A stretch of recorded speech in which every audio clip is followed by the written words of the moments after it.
Again, my name is Javier Ceja Navarro, and I am a chemical engineer working with insects at the Berkeley lab.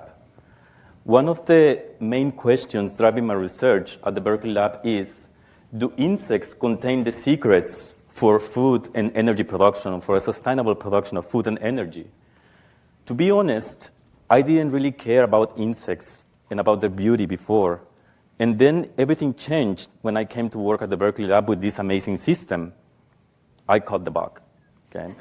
So after this presentation, I hope that you will get a little bit of an insight of our research, but also that you will get to change your view about these amazing creatures. Have you ever considered that insects are everywhere? They feed on all kinds of food. They are in all kinds of environment, from the desert to the tundra, soil, water, plants, even on animals, including humans. Just look at that beautiful loss hanging there in the hair of a human. So what's the underlying reason behind this versatility of insects? What is giving them the ability to adapt and to survive to pretty much all kinds of environments? Let me tell you a little bit about it. Insects represent 56% of all living organisms in our planet. Okay? They are the most diverse group of organisms as well, and there are estimations that we have around 10 quintillions of insects alive at any point in our planet. That's a 10 with 18 zeros. Okay?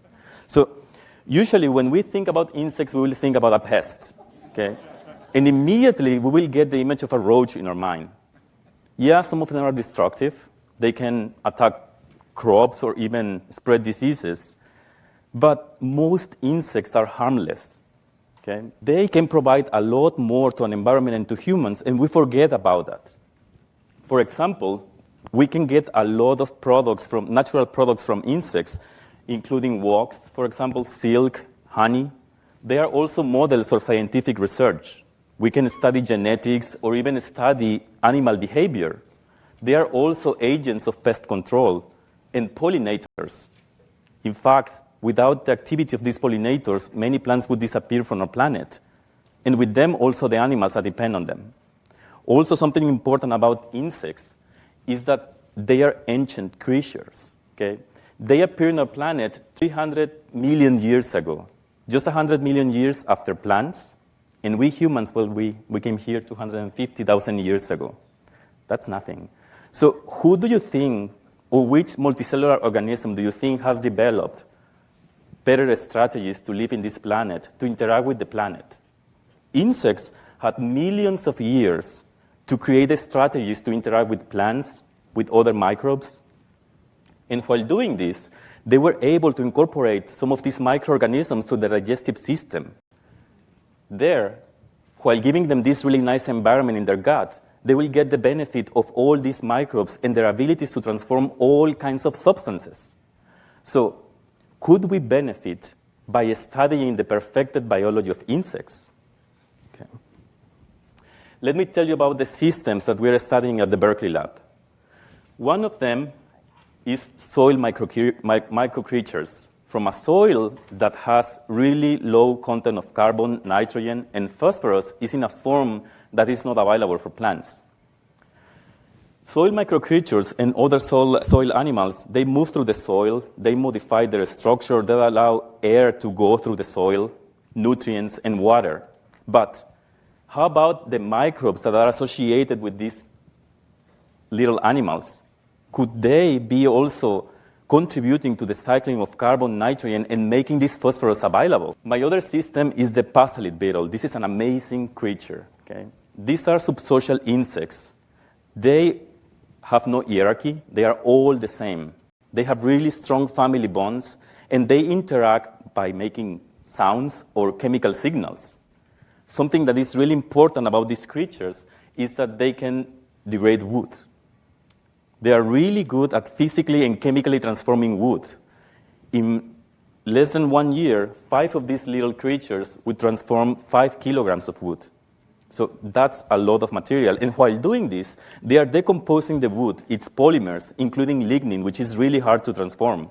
And during that process, they will get all the energy they need to survive, to live. So could we harness this potential and maybe learn about it and use it for our benefit?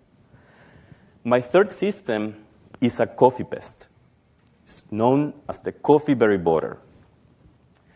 This little organism that I'm showing you here evolved together with coffee plants to the point of making coffee seeds its only source of food and shelter. Okay? So then, when coffee got out of Africa, of course, did the coffee berry borer. It was following the plant. It's home. But the amazing thing about this creature is that while living in the coffee seed, it exposes itself to toxic levels of caffeine. And just to give you an idea, the caffeine needed to kill a human is 0.075 milligrams per gram of body mass. That would be like 50 shots of espresso for a guy of 150 pounds, maybe. So this little insect lives in an environment that has 100 times or a little bit more caffeine than they're requiring to kill a human. How is this guy doing this? Could we use this ability maybe to control it better? Okay. The Berkeley lab is a unique space, a unique place where multidisciplinary research gets combined to study, well, all kinds of problems, health, environment.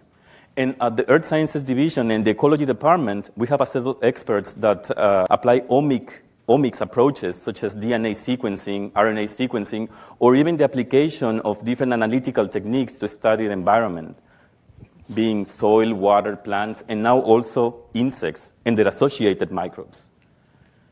For example, here, what we did with some of these insects was to extract their DNA, their proteins, do sequencing, and identify all the different organisms living inside of the insect.